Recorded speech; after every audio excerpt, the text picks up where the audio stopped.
Running up the score. Jerry. He just sucks. He's not good. let's just put it out on the table. He's not a good quarterback. Kevin. Bennett is unique. These guys are unique. They're championship runs. I mean, this one's unique. Let's hope some people still get thrown at and, get hit in baseball. Keep it in. Yeah, right? I can't take this guy serious right now. I dare you to watch it and tweet us. Tell us, oh, you know what? This is a hell of a sport. Where's this been all my life?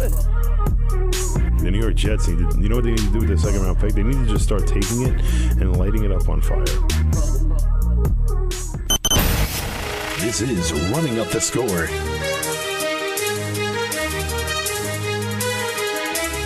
And it starts now.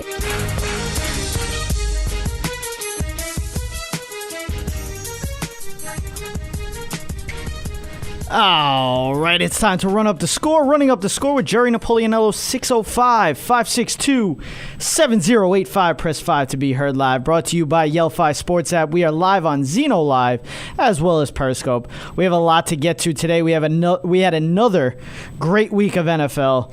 The Major League Baseball season has come to an end on Sunday, and now it's time for the real season, October, postseason baseball. Gotta love October. But first, we send our thoughts and prayers out to everyone involved in the Las Vegas shooting. Absolutely a disgusting act. I don't know how sports could even put a Band-Aid on the open wound that this man has created by doing such a heinous act on humanity, but we will try and help with that. Thanks for joining us today. We have a great show ahead of us. It's kind of sad to see. I mean, I watched a few videos. I mean, just horrible things that happened in Las Vegas last night. Yeah, it was not something that you want to wake up to any morning. And again, our thoughts and prayers go out to the victims and their families. But we got some sports to talk about. But first, this past weekend, it was both of our birthdays on Friday. Yep. How was yours? I had a great time. I went out to dinner with my father, and then went out, had a couple of drinks with a couple of friends. It was nice. Nice. Yeah. Did you get anything good? Yeah, of course. Just I don't know, like just a bunch of clothes and stuff that I got myself. You know what I mean? Yeah. I come from like a family that's basically going to just throwing money, do whatever you got to do. Yeah, exactly. That's that's a good way of taking it, because it's like some people don't know what to get you and everything like that, and money is always the best. Well, I mean, that's exactly what I give everybody in my family. Yeah. So there's just a Absolutely. complete understanding there. Absolutely. But we got a lot to get to today. I mean, it was another great week in the NFL. Crazy week. Big injuries. We had some crazy last-second field goal wins. Some upsets. Yeah. Big upsets. Absolutely. But we'll start off. Last night, we had the Sunday Night Football game. Seahawks-Colts. Obviously, the game was tied 18-18 at halftime. Yeah. If you haven't seen the game or you haven't seen the score, the game ended up being 46-18. Seattle Seahawks. But that's not the story here. Now, we've always pushed fantasy football. That's all we talk about. We usually take a part out of our show and we try to help you guys out with fantasy. We give you a lineup. We give you this, we give you that, some injuries, some waiver, basically who you should pick up on waivers if you had some injuries. Some of the players don't feel the same way about fantasy football as some of the fans are. And I've basically picked the side of the difference, kind of like fantasy football being a bad thing. Because to me, and I've been on record saying this, when it gets to a point, some of the generations that are watching football, like the generations to come, fanboy or picking a team is out the window. You're not going to have fans of teams anymore. Now it's going to be fans of players because of fantasy football. But I don't know how you feel about it. I mean, I know you love fantasy football, and I do too as some standpoint. But I understand the negative side of it, and I understand what the players are getting at. They're constantly getting tweets towards them about, oh, you did horrible in fantasy this week, or, why don't you step it up a little bit, or why'd you get hurt, or, stuff like that. Well, my understanding is that, you have a lot of people out there that, they root for injuries. Well, yeah, which that too. It's an awful thing to do, but at the same time, this is somebody that's playing fantasy football possibly for money, and if it's that serious to them, too much money that they can handle. Because clearly, it's, I play fantasy football with friends, people I work with, and you do it to to talk smack, to have a little fun. Joking matters, I mean, there's so many things with fantasy leagues now with some of these, these people. I mean, for the loser of your fantasy league, you have to do stuff, all different kinds. I mean, I've heard of it's waxing legs, stuff like that. It's all in good. Well, I mean, that waxing legs thing's a little, Well, actually, me personally, in a league that I do, we have the last place person dress up in a onesie. Yeah. Didn't you have one where for the next fantasy league, the next year, that person has to get everybody drinks or something like that? Or we not only do they have to wear a onesie, but they basically are grabbing everyone's beers because draft day is a day that we actually we get together, and it's guys that you don't see too much, and with everyone working different jobs. So for me, fantasy football has a different perspective than maybe the average fan that could just sit at their computer and tweet stuff to players. I mean, I've never done that a day in my life because, when push comes to shove, I got to go to work on Monday morning. This isn't everything in the world to me, and that's when I tell you that these players, when they're getting these tweets from these guys or girls, even, it's you just got to really look the other way, kind of ignore it. I mean, obviously that person is, for some reason in a funk, and they're letting it get to them too much. I mean, it's a game. Like the same thing, when you watch your team, win when you don't want them to win, or lose when you don't want them to lose. You get mad at players, but no one's going to go out there and tweet. I mean, the average person, I don't think, would go out there and tweet. I mean, you have a few that will tend to do it, but nope. That's just not me. Yeah, absolutely. There have been players to come out. We were talking about this in our pre-show meeting. Basically, players that have coming out in the media saying, we don't care about your fantasy league. We don't care about your team. We don't care about that. We care about our own being. If we're getting injured, it's not our fault. That's just something that's happened. And it's not like it's fun for them either. There's a lot that goes into getting hurt, rehab and just pain tolerance. Absolutely. There's a bunch of stuff that goes into it. So, for anyone to get mad at someone for getting hurt, that's sad. Again, like I said, that's you got to look at yourself in the mirror. Well, I mean, what are you doing? These are people that are sitting at their computers, I guess, at night after the games are over that are doing things like this. I mean, for me personally, I'm not sitting at a computer after the football games are done. I'll be with a couple of friends and we'll hang out and we'll talk about the game, stuff like that, and just see the good and the bad. I'm not going to sit there spending my time tweeting at players because they don't care, just like I don't care that much to have to sit there and do something like that. But as I said, players have come out. Odell Beckham was one of them to come out when he was injured. David Johnson as well.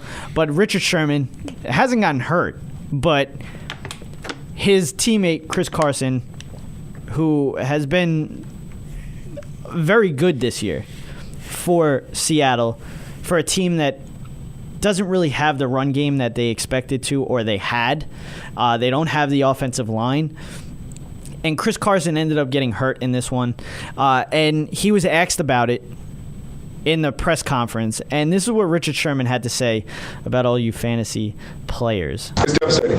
It's really devastating. I think a lot of people, a lot of fans out there, have looked at players even less like people because of fantasy football and things like that. You say, oh man, this guy got hurt. You're not thinking, hey man, this guy got hurt. He really, he's really physically hurt, and he's going to take time to recover, and it's probably going to affect his mental state and his physical state. And, now he has a long, rigorous rehab. You're thinking, oh man, he's messing up my fantasy team. And I think that's why you've seen the frustration from a lot of players saying they don't care about your fantasy team. They don't care about how it affects your fantasy, because these are real players. This is real life. This is real life for them. This is their real job, and that's affecting their well-being. Now, your fantasy team may not win, and hey, guess what? You'll live the next day. This is their well-being. They may not ever get another shot. They may never get another down, another play. And I think that's why it's so devastating for players. Thankfully, I don't think it's as serious as we first thought. Hopefully, God willing, just trying to be optimistic in the situation, but.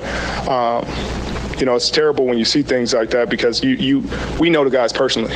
A lot of times the fans know us from the surface, and we're 32, and he's running the ball and he's doing great for my team, but they don't think about the effects that an injury will have to a guy's mental capacity and his family, and what his mom and girlfriend and wife might be going through. It's different, but I'm happy that it's not as bad as they initially thought. I'm 110% with him on that.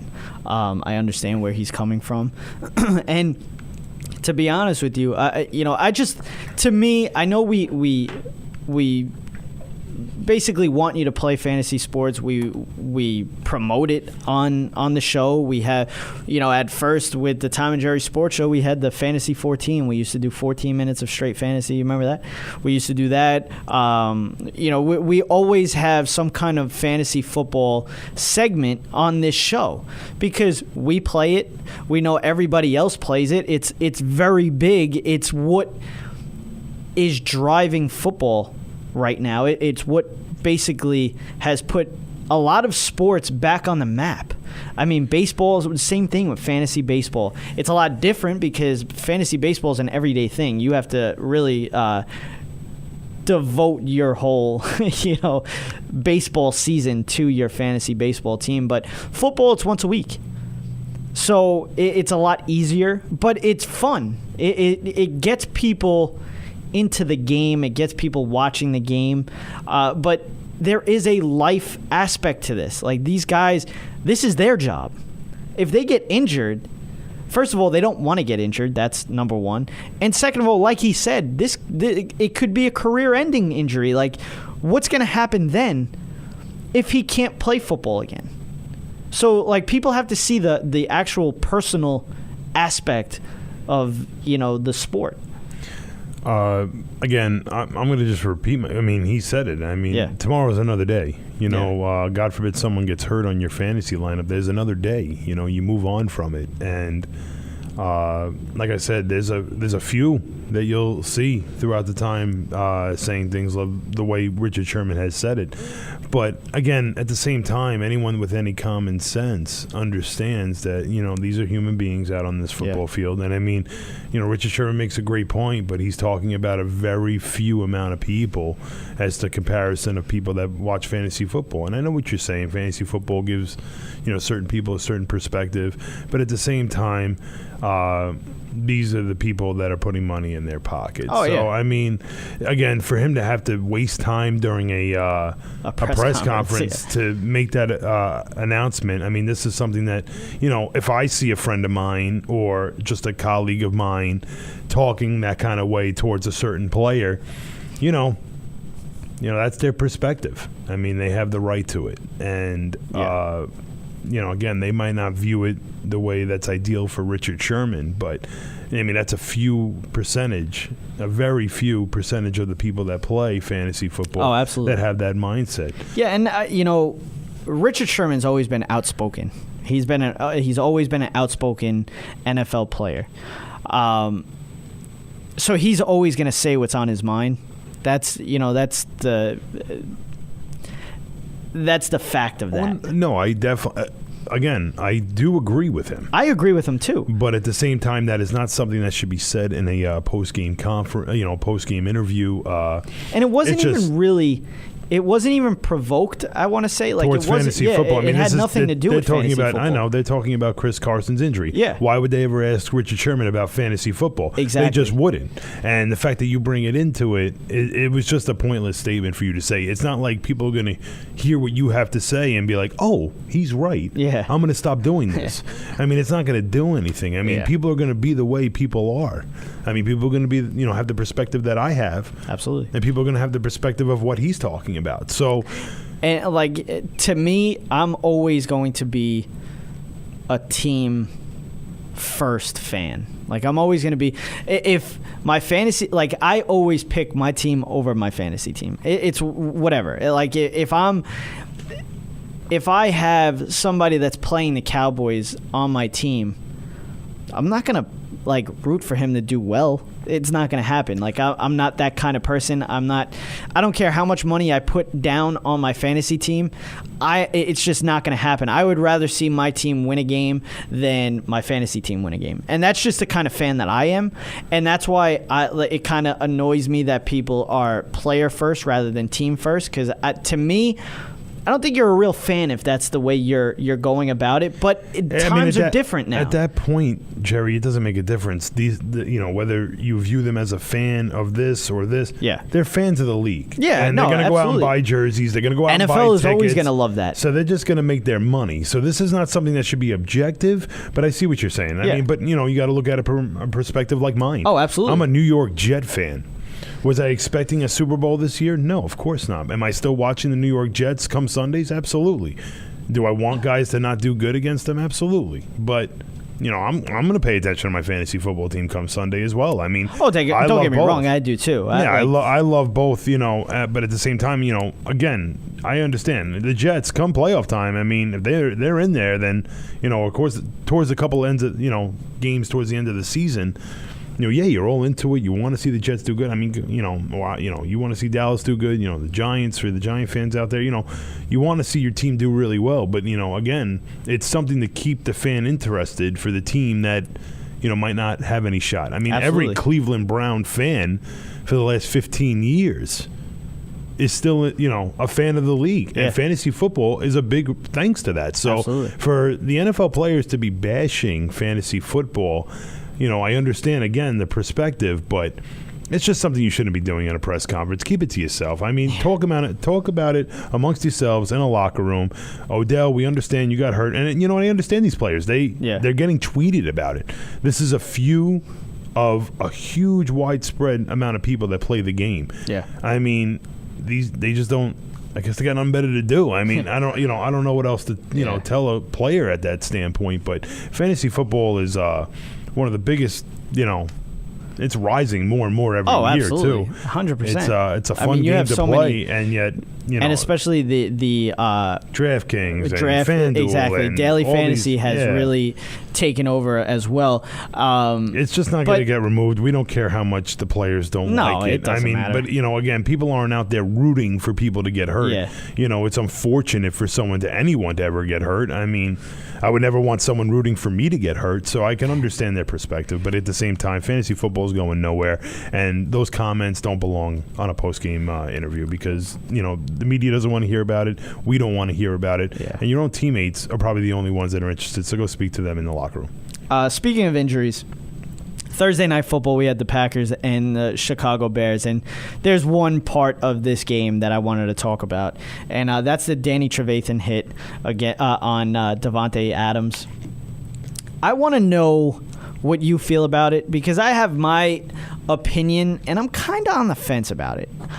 He got suspended 2 games. That was definitely a dirty hit. Absolutely. There's no question about it. I understand his point of it. Like, he's trying to clean up a hit. That's what he is. Davante Adams, he started to fall down, but to me, he was going down. Just let it be. Just let it be. And this kind of goes hand in hand with the Richard Sherman hit the other day on Mariota like he was going out of bounds. Like, why even try to put yourself in that position? Why put Mariota in that position? And it was the same thing here. Why? Well, let me tell you. I mean, I understand it's a dirty hit, but let me tell you, the hit on Mariota, a penalty. Yeah. You're killing your team with a play like that. Trevathan, a penalty, on top of the fact that now we don't have you for 2 games. Yep. And this is a Chicago Bears team that needs everything that they can get. Exactly. So do you think the coaches are happy about this? Do you think your teammates are happy about it? Listen, you're put on a, basically the crap list of your team. Absolutely. And I mean, not just a team of players, your entire organization, fans included. We understand, but at the same time, there is a thin line. Yeah. And for Danny Trevathan, could Randall Cobb could have possibly gotten up? Everything's possible. I've seen everything happen in the NFL. Like you could say the same thing about Bilal Powell. I mean, Powell broke out that huge run because Jacksonville, nobody touched him. But if someone came down and just slammed into him like that, is that an unnecessary hit? That's a thin line there. There is a very thin line, and that's the problem now with the defensive side of the ball. And we've always said this ever since they kind of made the flags where they're calling a flag on everything. Basically, they're very strict with the flags, especially on the defensive side of the ball. They have to be. I understand that, but it gets to a point as a defensive player. Where do you hit a guy? Like where's the spot that you hit? Because not every time you're gonna go for the midsection of a guy, and it's gonna be an easy hit. It's not. But if you think about it, what's in the midsection of every football player that's holding onto a football? The football. Yeah. And at the same time, as a cornerback and as a safety, you want to put your helmet on the ball. Put your helmet on the ball if you're going to put it on any part. But my problem, especially not the helmet of the other player. My problem with that is the first instinct for a player that knows he's going to get hit. It's always to crunch your body, basically. It's to I guess, protect your midsection, to protect your ribs. Well, and the first thing is the head goes down. So that's where it's hard for a defensive player, because you're saying, oh, you know what, go for the midsection, but then all of a sudden you're going at full speed. First of all, it's hard enough at full speed to slow up and to hit a guy right. It's just that's part of the game. You need to add the fact that, a good defensive player is in range to make a play on the ball once a ball is caught. If a player has enough time to catch a football and then cradle it and put his head down, you're too late. Yeah. You clearly weren't in the right spot, or you didn't get a good read on the ball whatsoever. So what's the worst way to dig the hole deeper for yourself? Commit a penalty. Yeah. Like giving a helmet-to-helmet hit. Absolutely. So, I mean, it all just adds to the fact of good defense and bad defense. Yeah. So I absolutely understand, but if a player has enough time to make a grab, cradle the ball, and duck his head down, I mean, we're talking a good solid 3 seconds. At least 2 seconds. I mean, this doesn't happen in a millisecond. Yeah. It really doesn't. You have to be able to catch a ball first. Like I was saying, I can see it from both sides of the ball. I can see the offensive side of the ball, the guy saying that's a dirty hit. I understand that. That definitely was a dirty hit. But then I also see it on the defensive side of the ball. It's like, what can I do? What do I do when it gets to that point? And I understand both sides of it. The only defense I have for that is the not turning around when a ball is thrown in the air. I feel like there's enough of a disadvantage for the defense already for a player to have to turn his head around to look for a ball. Yeah, that's ridiculous. I don't see any reason for why that should be considered a penalty. Yeah, well, in that aspect, there's so much already, like we just talked about, that can cause a penalty on the defensive side of the ball. Oh, absolutely. More dangerous. Yeah. Things that can happen on a football field that cause penalties. Something like that, unless the guy's staring a guy down to hit him. I mean, one of the biggest get your hand things in there, and one of the biggest things when you're trying to get your head around, and it's happened plenty of times, you get to that point where the ball's up in the air, you turn around to locate that ball. What happens? You got to remember that you're running. When you kind of look, you're kind of backtracking. So what happens when you backtrack? You get slower. You slow up. Yeah, again, it's just now another this disadvantage. wide receiver, the wide receiver's going straight. If he's doing a post, he's coming across the field. He's in full force, full speed, to the point where that cornerback turns his head. He's got him by 2 steps, 3 steps. Their standpoint is that also, if you think about it, an offensive player has to turn around as well. I mean, you have to be able, and they have to sidetrack too. But again, it's totally different. Again, for a league that's just trying to pass the ball way too much, I mean, you're seeing it firsthand. This league has become a passing league for reasons like that. I mean, I don't think a player should ever have to turn his head around to make a play on a ball. Absolutely. I mean, you'll clearly see if the ball is coming in, and then you do whatever you can to get your hands in between their hands and find some way to make contact with the football and prevent it from being a big completion. And you see just that fast how quickly teams get away from the passing game. Oh, 100%. Especially in big pressure situation downs. And it's 4th and 3s, 4th and 4s, something like that. Even 4th and 8s. It's gotten to the point where the penalties are so bad that teams at one point say like the time is running down in the first half or at the end of a game. The time's running down. And you're nowhere close to a field goal or a touchdown. What's the one thing that they're going to do? Usually, if the flags weren't like that, the biggest thing is kneel the ball, take it right into the locker room for the first half, whatever. At the end of the game, obviously you're going to go for a Hail Mary, but they're going for more Hail Marys now because it's almost a 50-50, maybe 75-25 chance that there's going to be a flag on that play.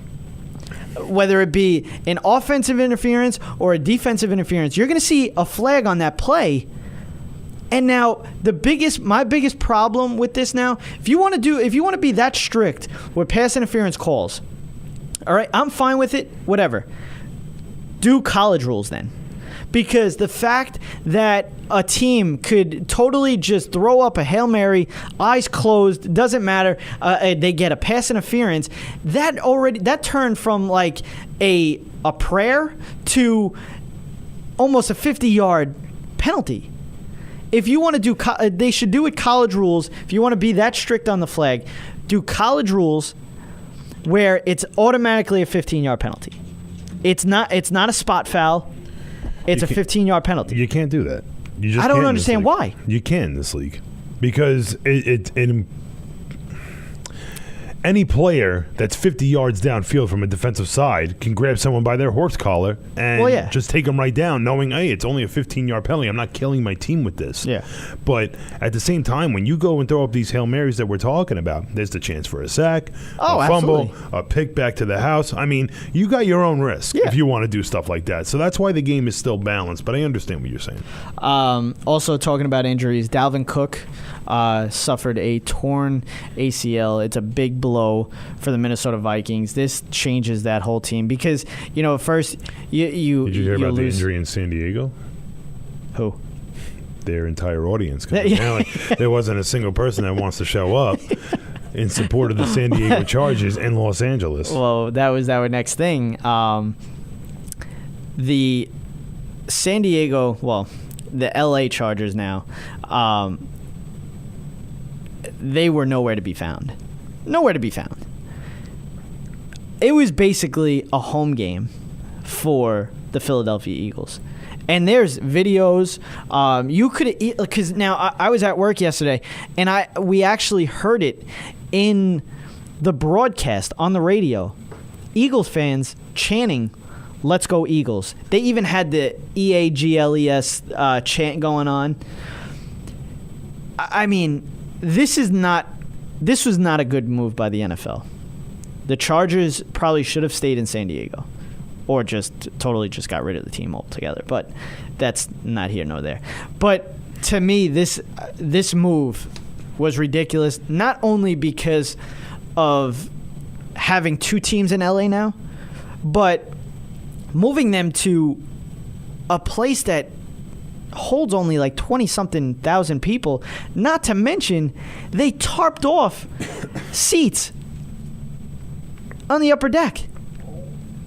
It's bad enough that you have the lowest population that you can get in a stadium.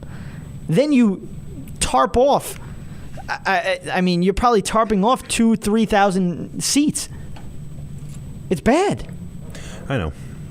It's bad. There's nothing else I can really go on with it. I mean, you said it all. But yeah, it's a bad situation in Los Angeles right now. And I know it's a temporary situation right now, and I think the Chargers are going to find a way to fix that. To be honest with you, I think they might end up trying to get back to San Diego. I know. That's what I mean by saying temporary. I don't mean the only thing is now for a long if time. if I was San Diego now, I would say we don't want you. Like you left us.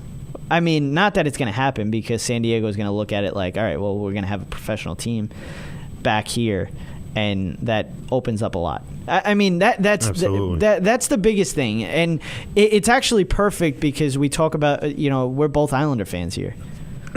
And it's the same thing that goes here. I mean, and we live in Nassau County. That's the biggest thing. We live in Nassau County, and we knew what the Islanders did for Long Island. We know what they did. To move them out of Long Island was a problem. And I would love to see them. Obviously, they put in a bid for the Belmont Park. But so did there was another soccer team. Amazon put in for the Belmont spot for their new building and their soccer team. We don't know the parameters of we don't know how much was put down for bids for all three of these. Yeah, there's not really much to go on with this. There isn't many details. You just someone's going to win the bid, and you just pray it's the Islanders from my perspective or any other Islander fan perspective. But that we're going to go into a lot coming up. I mean, we already went into a lot, and it's only the first half hour of the show. But, hey, Kev, doesn't it get annoying when you're watching sports? Let's say you want to send a text to your friend or tweet something about the game or check your fantasy team or, fantasy team. Talking about fantasy here. Or, hey, how about you want to go to the game and even set up a tailgate party and you have to go to all these different apps, websites, etc. to do all of that? What if you could just go to one place for all of this? Sounds amazing. Well, I'm here to tell you there is a place like that. Yelphi Sports app. You can get detailed real-time scores, stats, news, rumors, fantasy news, team and player comparisons, built-in social network feature which is integrated with Twitter and Facebook, create private one-to-one or group chat with your friends, buy and sell tickets, host a tailgate party, or even a pickup game. One sports app for all your sports information. Make sure you go download Yelphi Sports app in the iTunes App Store. Yelphi, the only sports app that you need. All Noise Radio. Powered by the Connecticut School of Broadcasting. All Noise Radio is an internet radio station that's fully produced by graduates of the Connecticut School of Broadcasting. From modern rock to old school hip hop, country to classical, news, talk, sports, and more. It's the noise you can't ignore. Log on to allnoiseradio.com. Fire up the station. Find out more about your favorite jocks. Get the latest CSB news and more. Plus, you can take All Noise Radio with you on the go for free. Just download the Live 365 app to your iPhone, iPod Touch, or BlackBerry and search All Noise Radio. Check out tomorrow's broadcasters today at allnoiseradio.com. Powered by the Connecticut School of Broadcasting. Hey, this is Jerry Napoleonello, host of Running Up the Score. We are live once every week at 7 p.m. Eastern, where we hit on all the top headlines in the world of sports. You can also find us on Stitcher, iTunes, and those of you that like the visual aspect, check us out on YouTube. Running Up the Score. We run up the score on Sports Radio. Cyberstation USA is the future of radio. Get your business into the online future at the world's largest internet radio station. From banner placement on our homepage to any of our broadcaster stages, commercials on our video player, audio spots on any of our shows, or at the beginning of any of our on-demand broadcasts. Cyberstation USA offers competitive rates with a worldwide reach. A fully integrated one-stop shop social media broadcast platform. For more information, please contact our sales department at Cameo at cyberstationusa.com. Hey, this is Tom Gallipani, co-host of Running Up the Score. Remember to catch us every Wednesday night at 7 p.m. Eastern Standard Time. You can follow us on Instagram and Twitter at RUTS Sports. Also, be sure to subscribe to us on iTunes and YouTube, where you will get the full Running Up the Score experience. Running Up the Score. We run up the score on Sports Radio. Going down for it. First and goal at the 1. Martin snaps Watson the ball. It's a carry for Watson straight ahead. Touchdown, Houston. And Watson jumps into the stand. Nick Folk will attempt to win this ball game for the home team. The holder is Brian Anger. The snapper is Garrison Sanborn. The spot will be just inside the 25 at call it a 35-yard field goal attempt. Movement across the line. Here's the kick. Airborne. Plenty of leg. It is good. And the Bucks have beaten the New York Giants. First down gone. Takes the handoff on the fly sweep and throws down the seam. It's caught. 35-30. Inside move. Gurley's going to go. 10-5. Touchdown, L.A. Todd Gurley did not have a receiving touchdown coming into this season. Suddenly, he's the best receiving back in the NFL. 55 yards, and the Rams take the lead. Snap. Spot. Kick is on the way. End over end, and it is good. There we go. The Panthers have come to New England and beaten the defending Super Bowl champion New England Patriots in a wild one. Now back to running up the score. Here's Jerry and Kevin. Double entendre, double entendre. Why you hating? I get money, then I double up congas. I know who you came here to see. If you a freak, then you come on with me. All right, the long 162-game baseball season is officially over, and now we have our playoffs set. But first, call in at 605-562-7085. Press 5 to be heard live. You can also follow and tweet us at RUTS Sports, as well as follow us on Instagram at RUTS Sports. Check out our website at www.rutsports.weebly.com. But first, let's get into some Week 4 discussion, as well as some baseball talk. Then, of course, our Week 5 picks in the NFL on top. Some fantasy of too. A little bit of fantasy talk. Little daily fantasy talk for you. So we kind of touched on the Thursday night game. Yeah. We didn't really have to get into it that much. Of course not. No, and we go, the Packers won the game, handily. They played a great game. They were able to outplay Chicago in every aspect of the game. We called it. I mean, we called it last week. I mean, it was a little nerve-wracking because, a very impressive performance from Aaron Rodgers. Top 5 offensive lineman down for Green Bay right now on top of their defensive tackle. A lot of injuries in Green Bay, but they still find ways to win games.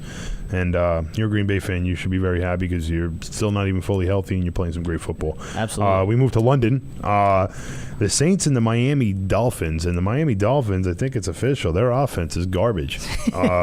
You know what? The first half of this game, they kind of moved the ball. Well, the Saints have a very bad defense. Yeah, so the fact that they you should get have been shut moving. out. Yeah, to get shut out by this team. I mean, granted a pick on the red zone. I think they might have missed a field goal. Pick. Yeah, it was terrible. Let's do a fade route on 1st and goal from the 3. I mean, this is not to mention coaching. I don't like throwing a fade. First of all, if your quarterback does not know how to throw a fade, that's first. Jay Cutler does not know how to throw a fade. The guy does not know the word of touch when it comes to a football pass. But you throw a fade to a tight end. And granted, I know he's bigger than the corner that was there, but if the tight end doesn't know how to get into position for a fade, I'm not throwing it to him. And there's very few tight ends in this league that I would throw a fade to. And I mean, it was Julius Thomas, right? On the Dolphins. I'm not throwing a fade to him. The guys that I would throw a fade to is Rob Gronkowski, because the guy just knows how to box out. You had guys like Tony Gonzalez was another guy that I would throw a fade to. Guys that were athletic enough to go up and get it. Julius Thomas is a big guy. He's a big body. But I don't know if I'm throwing a fade to him. Well, the thing is with throwing a fade route, I don't care who you throw it to, you got to be able to identify the defense. And most quarterbacks, will do a fake snap count and try to identify what the safety's trying to do. Yeah. And clearly the safety was backed up underneath coverage from the cornerback. I mean, the whole play was a disaster from the get-go. It was a terrible read by Jay Cutler on top of the terrible throw. It doesn't even matter who he's throwing to at that point. That play had no hope. But the Saints knock off Miami 20-0 decidingly. That was a very impressive performance on both sides of the ball from the Saints, but I'm still not a believer. I still think the Saints defense needs some work. We move on to Houston.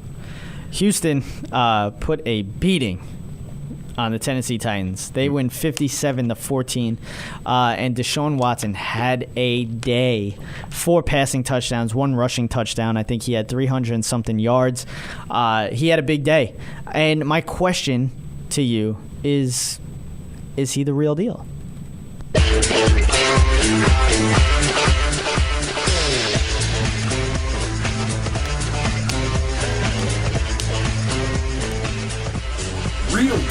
or no deal?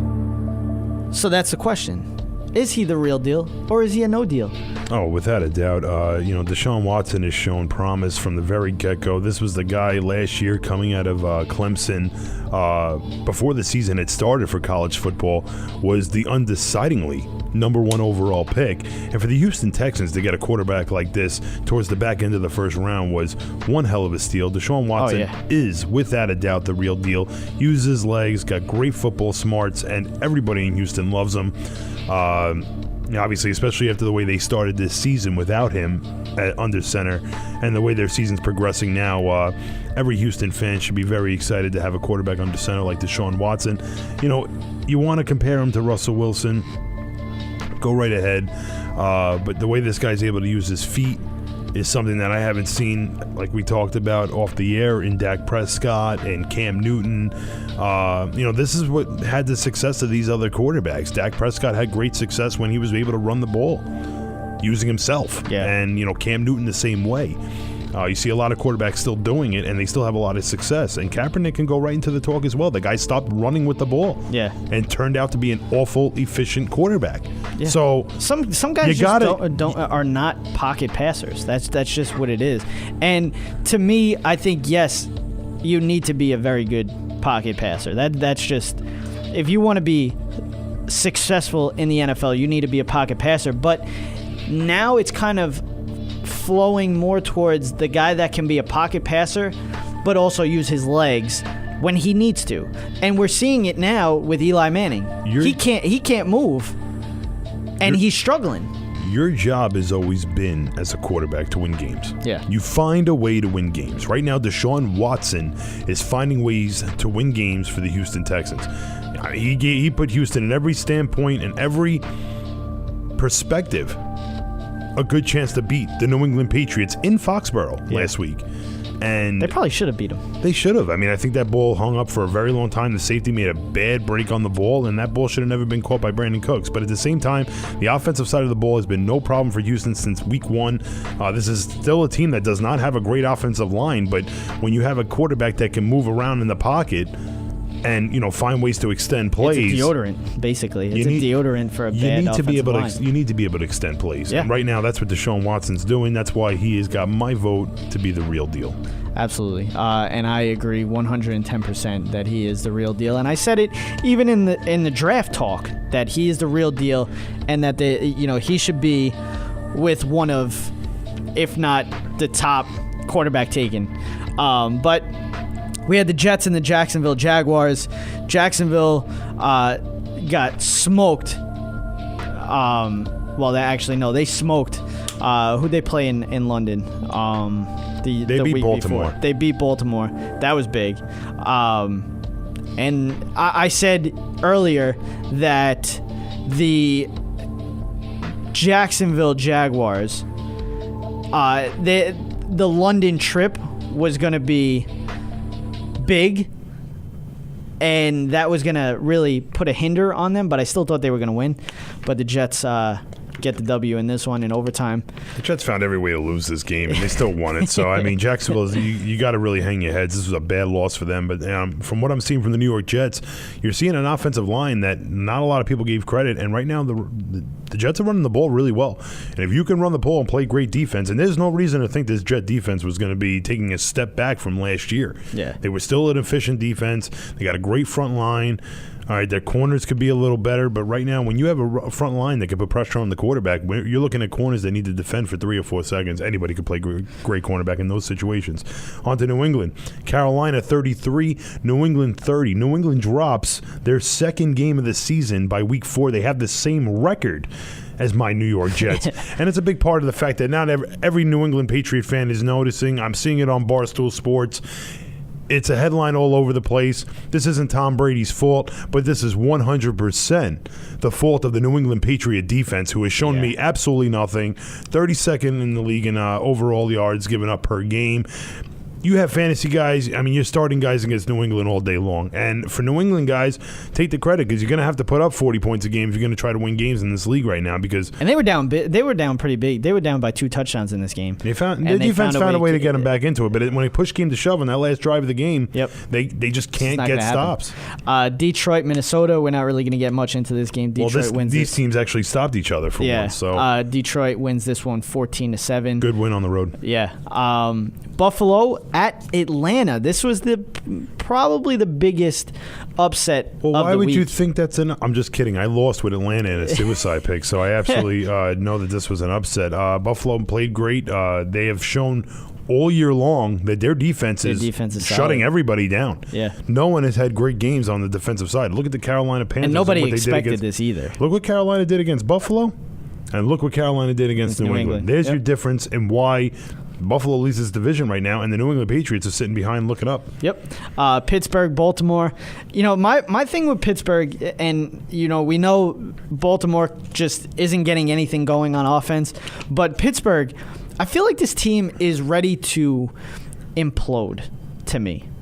I mean, we saw Antonio Brown losing his mind on the sideline. I think this is a team that Mike Tomlin doesn't have any control over. I don't think it's about that, but I think it's more along the lines that this team is just discombobulated in every aspect. Le'Veon Bell with the situation, like all over the news about his contract talks, and then Ben Roethlisberger with the whole protest stuff. And you look at Big Ben more than ever. I mean, he's more of a statue than Eli Manning. Yeah. So,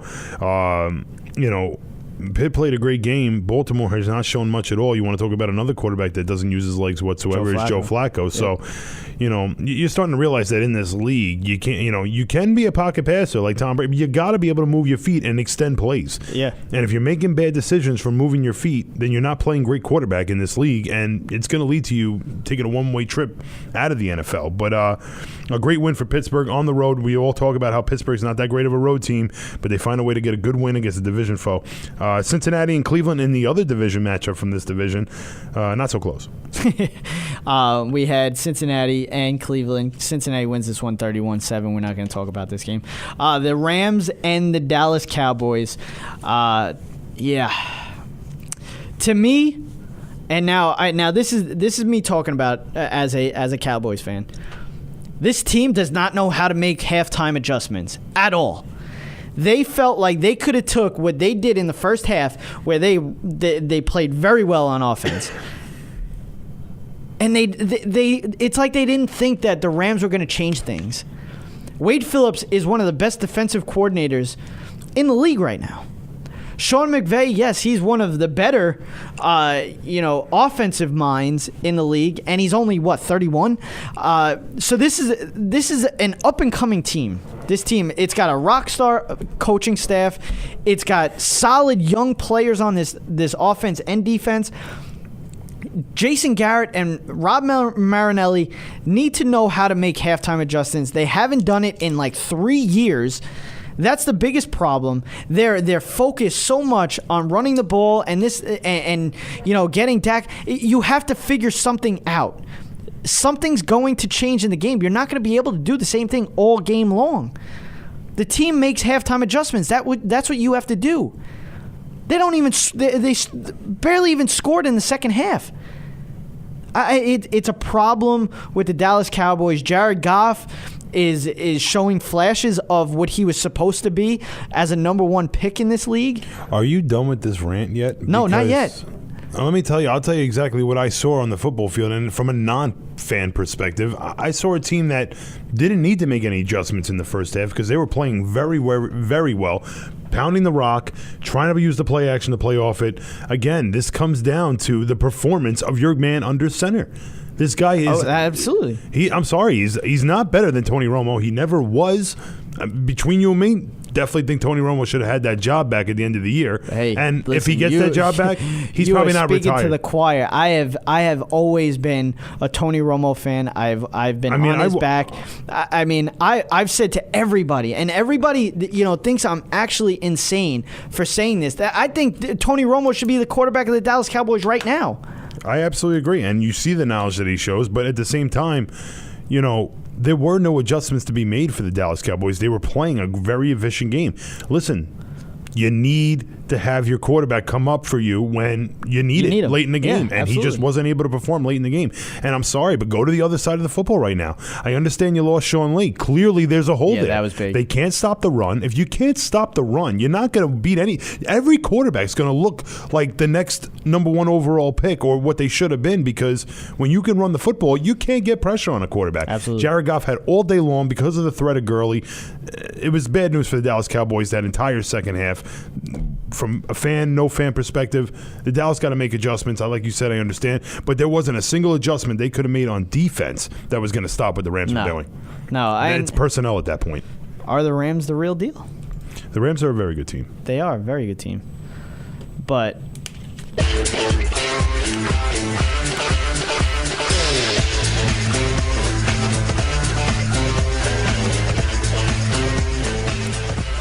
Real deal or no deal? now you're going to hear this a lot because we're going to do this mainly every week. Real deal or no deal? Are the Rams a real deal or are they a no deal? And to me, I'm going to keep it short and sweet. They're the real deal. And I think they're the best team in this division. They're the best team in this division. And I don't care what anybody says. They're better than the Seattle Seahawks. And you're going to see my pick coming up when we get into picks. Well, let's see. For week 5, because they play each other. I mean, the Rams did make that trade with the Washington Redskins to get all these number 1. Of course, they're a better team. They did a great trade 3 years ago for a quarterback you're not even hearing about anymore. Okay, it was an incredible trade for the St. Louis Rams. They've gotten first-round pick after first-round pick. They've utilized it. They've signed certain guys like Sammy Watkins, or traded for. I'm sorry, not signed, but they're paying the money to him right now, and it's paying off dividends right now. Sammy Watkins is staying healthy. Todd Gurley, who one of those many first-round picks that they have, was another first-round draft pick, and the Rams now find themselves with a very efficient defense led by their he's an all D tackle, like all league D tackle, and Aaron Donald.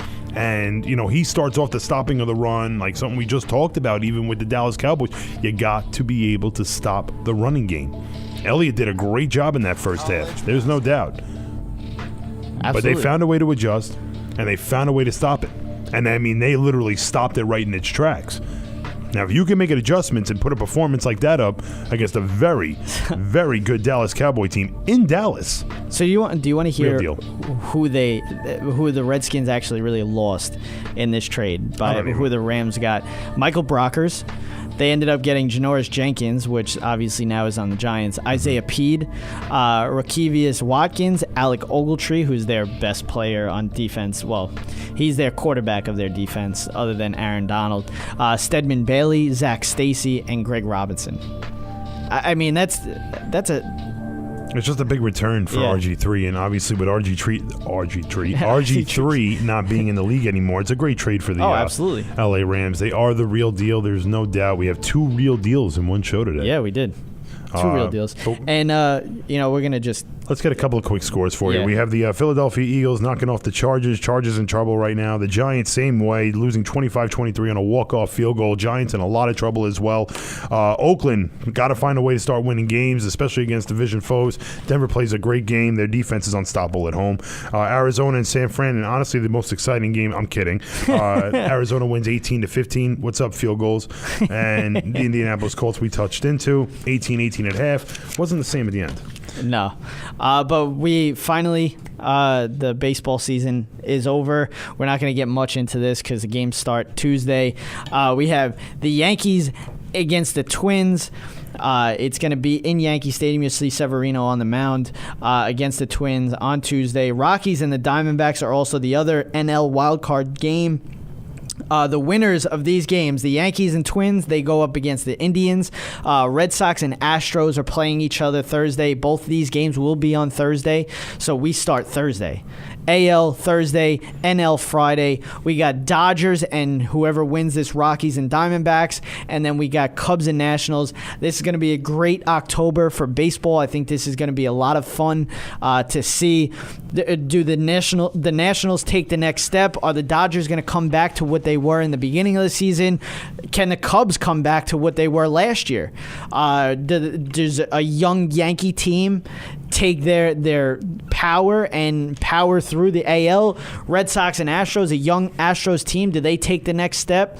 Red Sox, other than Sale, who do they got? They got Pomeranz, who's a decent pitcher for them. He's having a great year for the Red Sox. Do the Red Sox take the next step as well? This is going to be a lot of fun. I'm interested to see what happens through October for baseball. I think it's going to be another great October for baseball as it was last year. But we're done with that. Now we're going on to some NFL Week 5, and we gotta get into our picks of the week, and we'll start off with some of.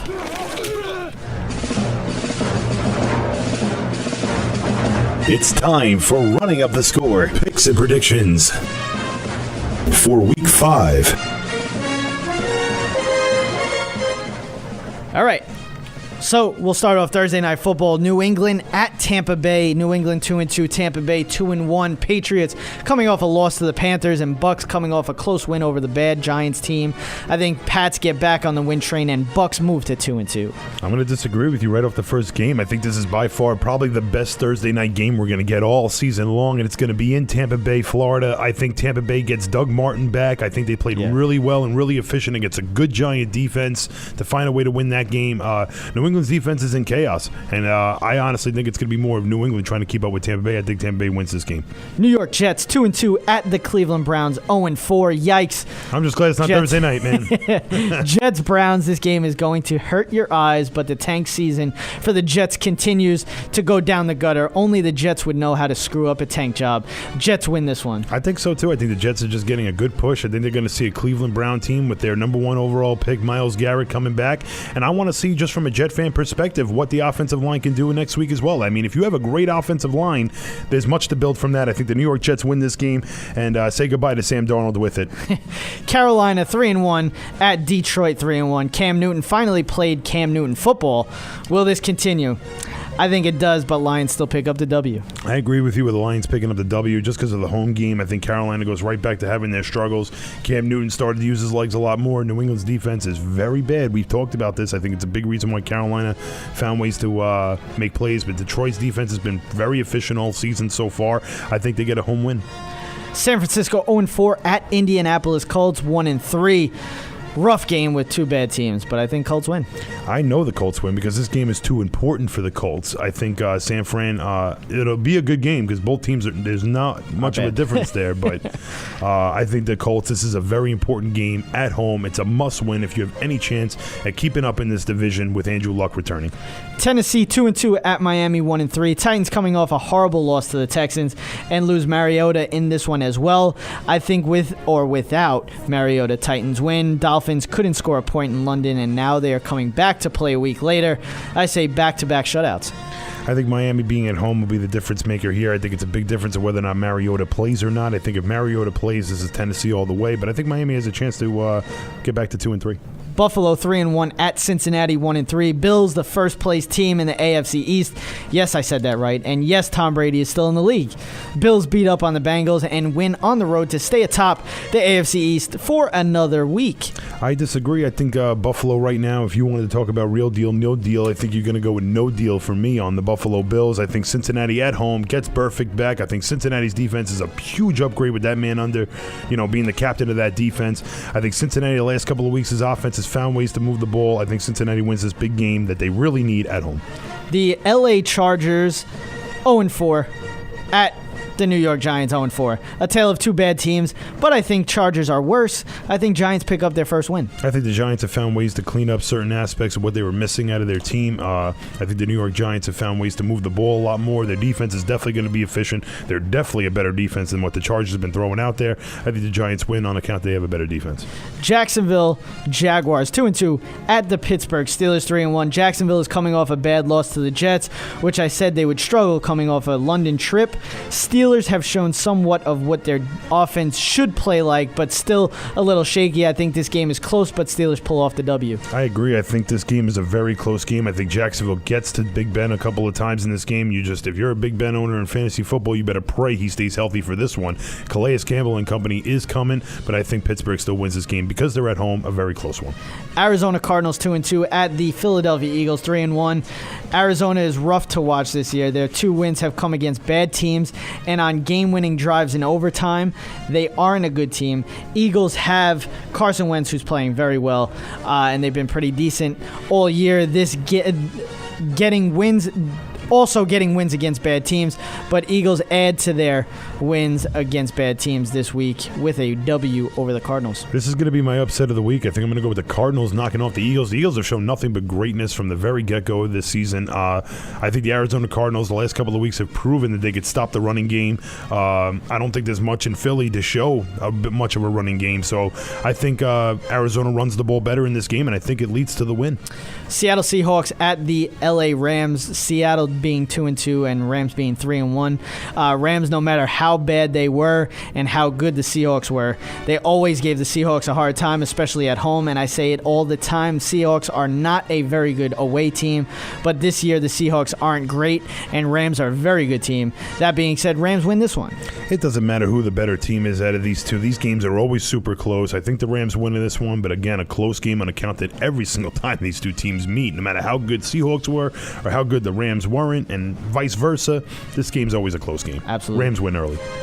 Ravens 2-2, Raiders 2-2. This game is riding on Derek Carr's back, no pun intended. It's easy for me. Carr plays, Raiders win. Carr doesn't play, Ravens win. I think the Ravens haven't shown anything the last couple of weeks. I think Oakland's defense has got to prove something this week or never. I think the home game is the perfect opportunity. I think with or without Carr, I think the Oakland Raiders get a big, much-needed win for this team.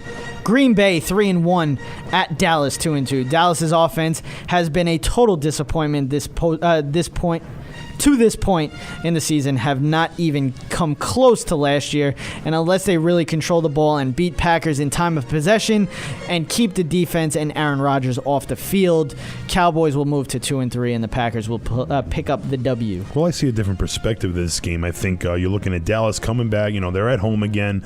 I think they get a bounce-back game in this game. I think Lawrence will have a very good game getting to Aaron Rodgers. Not to mention they get David Irving back. Well, they're going to have a lot more pressure on Aaron Rodgers, who, like I talked about, is missing a lot of offensive linemen. Green Bay's been playing very well despite the fact I think Green Bay could find a way to make a couple of scores in this game, but I think Dallas's defense is just going to trump Green Bay in this one, and I don't see a difference in the offenses, so I'm going to go Dallas at home.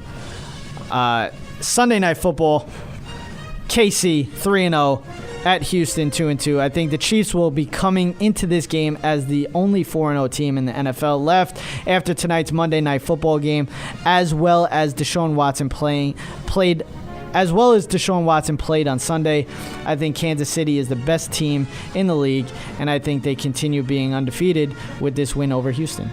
I think I agree. I think Kansas City wins tonight in tonight's Monday night game. I think they come out into Sunday Night Football back-to-back primetime games, and they just continue to perform. It's going to be a close one. Houston at home. Houston's defense is no joke. Neither is Kansas City's. Deshaun Watson's been playing very well. It's going to be a very sloppy game, but I think Kansas City pulls it up and stays undefeated. Monday Night Football, Minnesota 2-2 at Chicago 1-3. So last week I called Chicago would make a QB change, and this is what I said. Glenn will be out of the QB1 spot very soon, and the Trubisky era will commence. And this week, it could happen because Thursday night will be one of those Thursday Night Football blowouts. Green Bay will win this handily. That being said, Minnesota's defense will be too much for Trubisky. I think we will see flashes of some good stuff from Mitchell, but I think Vikings pick up a close game win. Especially with the report of Sam Bradford returning next week, especially with the extended rest because of the Monday night game. I think Sam Bradford and company go to work, and this is actually an easy one for Minnesota. I think they win outright. Now we're going to get into some fantasy talk real quick before we get out of here. We'll run into it right now. QB, my QB is Tyrod Taylor, 5,000 at Cincinnati. I'm going to go with Winston. I think against, again, New England's defense, you just got to continue to unload people against them. You're going to see real quick that he's not the only one from Tampa Bay I'm taking this week. Winston for $6,000, going cheaper than Deshaun Watson now, so you got to go with it, roll with it. Winston's due for a big game. He already had one last week against a good Giants team. Yeah. I think it just increases against a New England team. Running back, I got Ezekiel Elliott, 88 against Green Bay. My number one running back, I'm going to go right back to Tampa Bay. I think Doug Martin comes back nicely fresh. There's not this was a suspension. This wasn't an injury. Doug Martin's ready to go. He'll take over that starting position, and I think New England's defense, again, they're just like Swiss cheese right now. You got to put everyone you can in, and especially for cheap. Doug Martin, $5,500, you can't beat that. Running back as well, my second one, DeMarco Murray, $54,000 at Miami. I like. Well, I'm going to go with Jones. Again, I'm going to take a flyer on this. The Green Bay running back that'll be filling in for Ty Montgomery.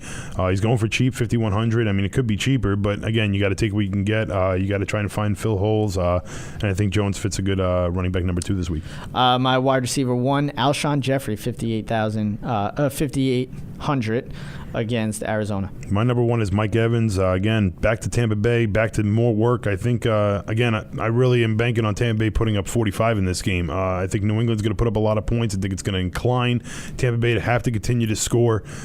This could be a shootout on Thursday Night Football and could win people's fantasy weeks. Sam. My wide receiver 2, Jordy Nelson. Wide receiver 2 for me is Stephon Diggs. I think the Chicago defense hasn't shown anything all year. I think with Sam Bradford possibly returning, I think go back to Diggs, and I expect 1 touchdown minimum. My third wide receiver, I got Golden Tate, $6,300 against Carolina. I'm going to go with Amari Cooper, $5,700. This is, again, another flyer. For $5,700, you've got to be kidding me. For $5,700 to get someone like Amari Cooper, I mean, it's only a matter of time before Amari Cooper is able to put out a big week for you, and I think this is the week. I mean, again, Baltimore defense has shown that they could stop players. This is not the best start possible, but at the same time, for as cheap as Amari Cooper's going, I'm going to take a flyer on it. Tight end. I'm going to go cheap on this. I went really cheap. But Richard Rodgers against the Dallas Cowboys. I mean, right now I'm going up against $2,700. Oh, wow. So I'm going with, you're going New England strong, I'm going Dallas strong. I'm going up with Aaron Rodgers, whoever he's got as his receivers against the Dallas Cowboys defense. The way that they've played lately, their secondary looks pretty bad. So, yeah, $2,700 against Dallas. I'm going with Austin Severian-Jenkins, New York Jets against the Cleveland Browns. $3,500. It's not a bad price for a guy. They got a good amount of targets last week. I think he breaks the streak, gets himself a touchdown. Everything I've heard about Austin Severian-Jenkins is he's been the best weapon the New York Jets have right now. So you got to roll with it. Hopefully he has a coming out party. Flex, I have Brandon Marshall, $4,600. He hasn't really done anything for the Giants this year. I feel like this is the game that he'll do something against the Chargers. Well, I go right back to the Tampa Bay and New England game. I'm going to go with Chris Hogan on the other end. Again, this is just me having to coincide that this is basically going to be a shootout. If I could have fit Gronkowski, I definitely would have. I'd rather go with Chris Hogan and go with someone like Severian-Jenkins. And defense to round it all off, I'm going to go with the Rams. At home against Seattle. Seattle's offensive line has shown that they can have games where they just anybody. Yeah, they really can run the football. Again, with Chris Carson getting hurt now, you're looking at a team that's just discombobulated in every standpoint. I think the Rams for $2,800, you can't get anything better than that. My defense, Eagles, $3,100 against the Arizona Cardinals. But that will do it for Running Up the Score. Thank you to our sponsor, Yellfy Sports App. You can download the app from the iTunes App Store by searching Yellfy. It's spelled YELLFY. Make sure to follow me at Jerry RUTS Sports, Tom at Tom RUTS Sports, and Kevin at Kevin RUTS Sports. We'll shoot you a follow back. It's a great app. But again, as I said, that will do it. Again, thoughts and prayers are out for everybody that was involved with Vegas. Thank you for joining us. We'll be back next Monday, actually, talking sports. Once again, as I said, that will do it. I'm Jerry. I'm Kevin. Be breezy. Be breezy. And it is all over! You've been listening to Running Up the Score. We run up the score on Sports Radio.